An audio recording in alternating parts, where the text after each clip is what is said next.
Kaisa raw ng mga Pilipino sa pagninilay ngayong Semana Santa si Pangulong Bongbong Marcos.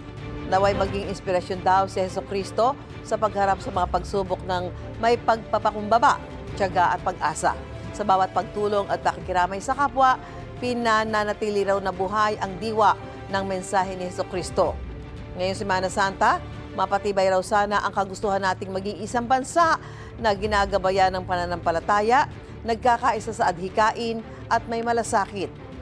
Ayon naman kay Vice President Sara Duterte, sagradong bahagi ng pagka-Pilipino ang Semana Santa.